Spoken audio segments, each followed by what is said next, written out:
সাল 1940 1 সেপ্টেম্বর হিটলারের নেতৃত্বে নাৎসি জার্মানি পোল্যান্ডে আক্রমণ করে, যার মাধ্যমে শুরু হয় পৃথিবীর সবচেয়ে ভয়াবহ যুদ্ধ, দ্বিতীয় বিশ্বযুদ্ধ। আজ আমরা জানবো কি ছিল এই যুদ্ধের মূল কারণ এবং কেন হিটলার এই যুদ্ধ শুরু করেছিল। তো চলুন বেশি কথা না বলে ভিডিও শুরু করি। দ্বিতীয় বিশ্বযুদ্ধ শুরু হওয়ার সবচেয়ে বড় কারণ হচ্ছে প্রথম বিশ্বযুদ্ধের পরে জার্মানির সাথে যে ভার্সাই চুক্তি করা হয়। প্রথম বিশ্বযুদ্ধে জার্মানি হেরে যাওয়ার পরে 1919 সালে দ্য ট্রিটি অফ ভার্সাই নামের একটি চুক্তিতে জার্মানিকে স্বাক্ষর করতে বাধ্য করা হয়। এই চুক্তিতে জার্মানির প্রচুর পরিমাণে জরিমানা ধরা হয় এবং তাদের সামরিক শক্তি অনেকখানি কমিয়ে দেওয়া হয়, যে কারণে জার্মানির পুরো অর্থনীতি ভেঙে পড়ে এবং এই চরম অপমান জার্মানদের মধ্যে ক্রোধ এবং প্রতিশোধ নেওয়ার আকাঙ্ক্ষা জাগায়। ঠিক এই সময় 1933 সালে হিটলারের নাৎসি পার্টি ক্ষমতায় আসে এবং সে প্রতিশ্রুতি দেয় যে জার্মানিকে সে পুনরায় আবার ক্ষমতাশালী করবে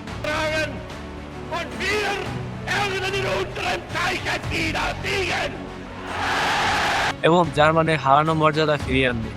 প্রথম বিশ্বযুদ্ধে জার্মানি যে অঞ্চল হারিয়েছিল সেই হারানো অঞ্চল সে পুনরায় ফিরিয়ে আনবে এবং জার্মানিকে সে সেরা জাতি তৈরি করবে। অ্যাডলফ হিটলার ক্ষমতা আসার পর ভার্সাই চুক্তি ভঙ্গ করে সে জার্মানির একটা বড় আকারের সৈন্য গঠন করে। এরপর ধাপে ধাপে সে বিভিন্ন দেশ দখল এবং আক্রমণ করতে শুরু করে এবং সে সাময়িক হুমকি দিয়ে অনেক অঞ্চল নিজের নিয়ন্ত্রণে আনে। এর মধ্যে রয়েছে 1936 সালে রাইনল্যান্ড, যেটা প্রথম বিশ্বযুদ্ধের আগে জার্মানির অংশ ছিল। প্রথম বিশ্বযুদ্ধের পরে এটা জার্মানির অসামরিক অঞ্চল হয়ে যায়, যেটা হিটলার পুনরায় নিয়ন্ত্রণে নেয়। এটাই ছিল প্রথম খোলাখুলি চুক্তিভঙ্গ। এরপর 1938 সালে অস্ট্রিয়াকে হিটলার কোনো যুদ্ধ ছাড়াই তাদের সাথে আবার পুনরায় যুক্ত করে নেয়। 1938 থেকে 1939 পর্যন্ত হিটলার আরও কিছু অঞ্চল দখল করে। এসব চলাকালীন ফ্রান্স এবং ব্রিটেন বড় যুদ্ধ এড়ানোর জন্য জার্মানিকে কোনো ধরনের বাধা দেয়। ব্রিটেন এবং ফ্রান্স কিছু না করলে আপনারা করতে পারেন সাবস্ক্রাইব। মূল ভিডিওতে ফেরত আসি।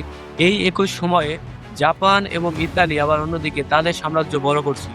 বিভিন্ন দেশে তারা আক্রমণ করে সেই অঞ্চল দখল করতেছিল। জাপানের লক্ষ্য ছিল এশিয়ায় এক বড় সাম্রাজ্য গঠন করা এবং এই আগ্রাসনগুলোই পরবর্তীতে গিয়ে দ্বিতীয় বিশ্বযুদ্ধের সবচেয়ে বড় কারণ হয়ে দাঁড়ায়। 1937 সালে জাপান পরিপূর্ণভাবে চায়না আক্রমণ করে এবং সাংহাই, বেইজিং এর মতন বড় বড় শহর তারা দখলে নিয়ে নেয়। অন্যদিকে ইতালির নেতা বেনিতো মুসোলিনি চাচ্ছিল যে নতুন রোমান এম্পায়ার করতে, যে কারণে সে আফ্রিকার স্বাধীন দেশ ইথিওপিয়া আক্রমণ করে। এরপর স্পেনে গৃহযুদ্ধ লাগলে জার্মানি এবং ইতালি জেনারেল ফ্রাঙ্কোকে সাহায্য করেছিল এবং এই কিছু বছরে এত কিছু হওয়ার পরেও লিগ অফ নেশন কার্যকরভাবে কিছুই করতে পারেনি। লিগ অফ নেশন প্রথম বিশ্বযুদ্ধের পর বিশ্ব শান্তি প্রতিষ্ঠার জন্য গঠন করা হয়েছিল, কিন্তু জাপান, ইতালি এবং জার্মানিকে থামাতে এটা সম্পূর্ণভাবে ব্যর্থ হয়, যে কারণে হিটলার এবং মুসোলিনি বুঝতে পেরেছিল যে পশ্চিমা শক্তিগুলো দুর্বল প্রতিক্রিয়া দিচ্ছে তাদের এই কাজের মধ্যে। সহজভাবে যদি বলি, জাপান চাচ্ছিল এশিয়ায় বড় সাম্রাজ্য করতে, ইতালি চাচ্ছিল নতুন রোমান এম্পায়ার করতে এবং জার্মানি চাচ্ছিল পুরো ইউরোপ দখলে নিতে। তো এখন আসি মূল যুদ্ধ শুরু হয় কখন।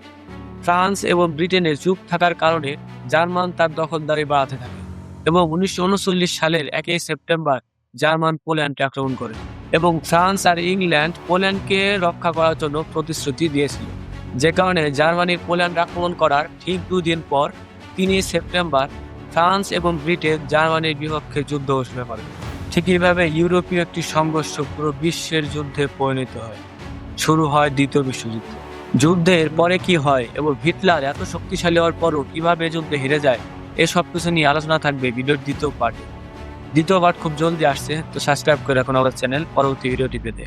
ধন্যবাদ।